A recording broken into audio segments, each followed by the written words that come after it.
The whispering dark.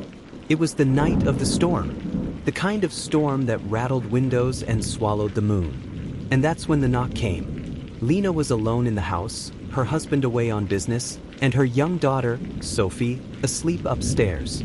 She'd barely heard the knock, more like a thud that came from the old wooden door, almost like a warning. Lena's heart pounded in her chest as she hesitated at the door. She was in her pajamas, the kitchen light casting a warm glow behind her, but the night outside was an impenetrable black. The knock came again, this time louder. Her breath hitched. Who could it be? She checked the peephole, but all she saw was a figure, cloaked in shadow, standing on the porch. "Who's there?" she called out, her voice trembling, but the figure said nothing. And then, a whisper floated through the crack of the door. "Come find me." The arrival of the stranger. Lena stood frozen, her hands still on the doorknob. A chill swept over her, and she pulled the door open just enough to peer outside. The figure was gone, but the storm raged on. She stepped outside, the rain soaking her hair and face, her feet slipping on the porch. She looked around, but the only sound was the crackling of the storm and the howl of the wind. She shook her head. It must have been the wind, or a figment of her imagination. Maybe she was just exhausted. But as she turned to go back inside, something caught her eye, a small, weathered box lying by the door. Lena's heart skipped. The box was covered in mud, but it had an old-fashioned clasp, the kind that would have been seen in an antique store. She bent down and picked it up carefully, her fingers trembling as she unlatched it. Inside, there was a small, folded piece of paper. With a deep breath, she unfolded the note. "Find me in the dark. I wait where the shadows sleep." Lena's blood ran cold. Her first instinct was to slam the door shut, lock it, and forget this strange encounter ever happened. But something about the message, the voice, the darkness, compelled her to walk deeper into the night. The descent into madness. The next morning, Lena awoke in a cold sweat. The storm had passed, but the feeling of dread lingered in the pit of her stomach. She tried to shake off the unease, telling herself that the knock, the box, the note, it was all just a bad dream. But as she moved through the house, there was a shift in the air. The silence was too heavy, the kind of silence that presses on your chest and makes it hard to breathe. When she went upstairs to check on Sophie, the child was asleep, peacefully so. Lena breathed a sigh of relief. But then she saw it. The mirror in Sophie's room, the one that hung above the little girl's dresser, was cracked. The line ran down the center, jagged and deep. Lena had no memory of it being broken. She reached for it, her fingers brushing the cold glass, and a strange chill ran up her spine. What was happening? The mirror, it wasn't just cracked. It had something on it, something that wasn't there before. Words. Lena's hand trembled as she wiped away the mist that had gathered on the glass. "Come find me. I am waiting." Her reflection stared back at her, but something was off. Her eyes, no, not her eyes, something darker stared back at her from behind her own image. It was a shadow, an unmistakable shape, watching her from inside the mirror. The truth behind the shadows. Lena couldn't breathe. Her hands shook violently as she backed away from the mirror. She needed answers. She needed to know what was happening before she lost her mind. That night, after putting Sophie to bed, she found herself driving to the local library, her fingers gripping the steering wheel as she thought about the note, the shadow, the strange events. The library was old, the kind of place that smelled like dust and time, but it was quiet, comforting. Inside, she searched for anything that could explain what was happening. Ancient texts, stories about haunted objects, mirrors that held cursed spirits, anything. She flipped through book after book until one page caught her eye.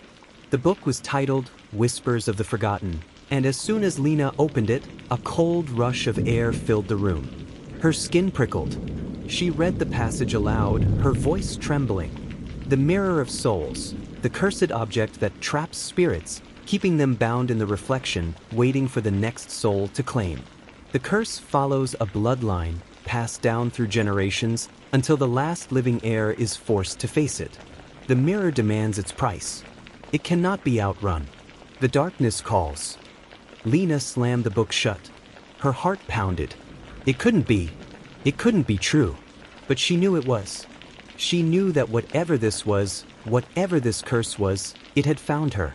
The days that followed were a blur. Lena tried to ignore the whispers, the shadows that seemed to follow her at every turn. She tried to tell herself that it was just stress, just her imagination running wild. But deep down, she knew it was more. One night, as she sat in the living room, trying to distract herself with the TV, she felt it again. That feeling that something was wrong. She turned to the mirror across the room. And there it was. The shadow. It wasn't just in the reflection now. It was in the room with her. Lena stood up slowly, backing away from the mirror, her heart pounding in her chest. Her body screamed to run, but she couldn't move. The shadow was coming closer, its form dark and twisted, reaching out for her. And then the voice came. It was the same whisper she had heard that night on the porch. "I'm here. You belong to me now." Lena screamed, her legs giving out beneath her. The shadow lunged, and in the blink of an eye, it was upon her. When Lena woke up, she was no longer in her living room. She was standing in a dark, endless void. The mirror was there, floating in front of her. She could see her reflection, her twisted, monstrous reflection, grinning back at her. But there was something worse. The reflection, it moved. It stepped forward, breaking free of the mirror. "You are mine now," it said. Lena tried to scream, but no sound came. The darkness closed in around her, and her reflection, her dark twin, grinned wider. Lena barely slept after that night. Every time she closed her eyes, she saw her reflection, not the one in her bedroom mirror, but the one from the void. The twisted figure that had emerged, now free from the mirror, haunted her waking hours and the nightmares that gripped her sleep. Every creak in the house, every flicker of light made her jump in terror. When she dared to glance at the mirror again, the shadow inside it, her reflection, was waiting. It was watching her, its eyes glowing with malevolent intent, grinning wider every time she looked away. Lena knew she had to do something, but every time she tried to speak or tell someone what was happening, the words felt too alien, too impossible to believe. Even her husband James, who had returned home days earlier, seemed distant, his worry about her fading as the days passed. He didn't understand. He couldn't. How could anyone? Her hands trembled when she finally reached out to him. He looked at her, concern flashing across his face, but it quickly turned to frustration. "Lena, you're scaring me. You haven't been yourself lately. This mirror, this shadow, it's all just in your head. You need to rest, please." He reached out, trying to comfort her, but Lena recoiled. "James, don't you see? It's real. It's inside the mirror, inside me. It won't stop until it has me," she cried, but the words seemed hollow.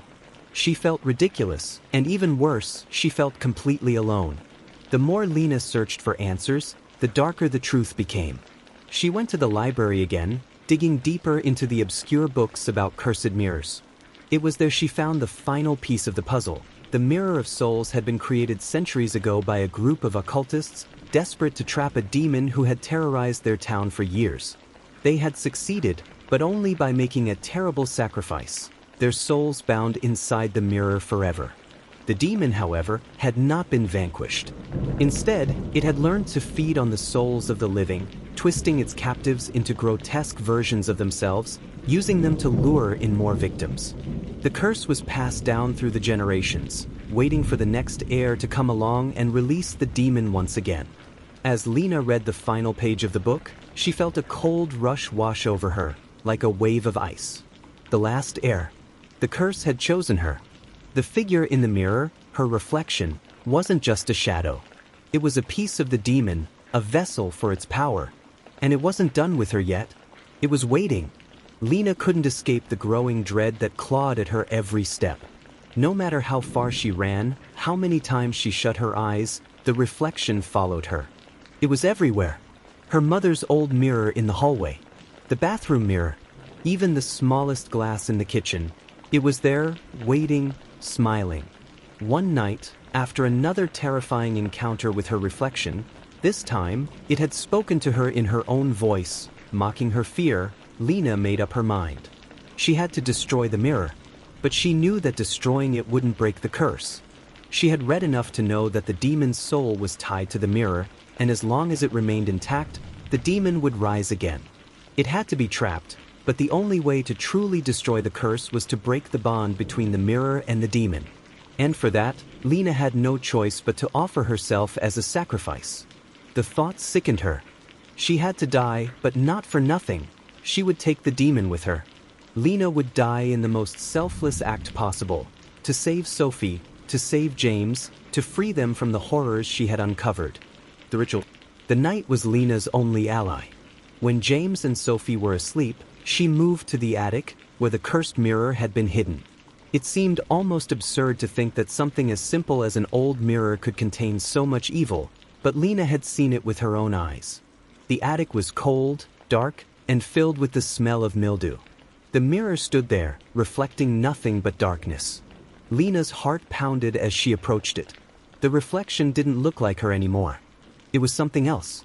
"You can't escape me, Lena." The voice, so like her own, echoed from within the glass. Lena gripped the ancient dagger she had found in the occult books. It was made from silver and carved with symbols she didn't fully understand. She didn't need to understand them, she just needed to make the sacrifice. She placed the dagger on the ground in front of the mirror and knelt before it, whispering the words of the ritual that would trap the demon forever. Her hands trembled as she spoke. The air thickened, the shadows growing darker around her. The reflections smiled wider. The sacrifice.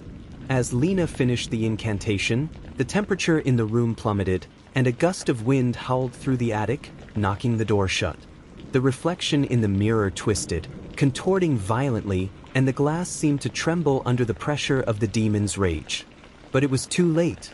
Lena raised the dagger to her chest, ready to end it all. She closed her eyes, whispering a final prayer for Sophie, for James. But as the dagger plunged into her chest, the world around her exploded into white light. The last whisper. Lena woke. She wasn't in the attic anymore. She was standing in a void, the mirror floating in front of her. Her reflection smiled back at her, but this time it was her. Her real self. No twisted grin, no demon. It was done. But then the voice came. It was faint at first, barely a whisper, but it grew louder. "You thought you could destroy me, but you've only made me stronger." The reflection began to shift again. The darkness crept back into the mirror, and Lena's body froze. "Lena," the voice crooned, its echo lingering in the void. "You are mine." The mirror shattered. Lena's eyes flew open. She was back in the house, in the attic, gasping for air, her heart pounding. The mirror was gone. But was the curse truly broken? Or had it merely shifted to something else? To someone else?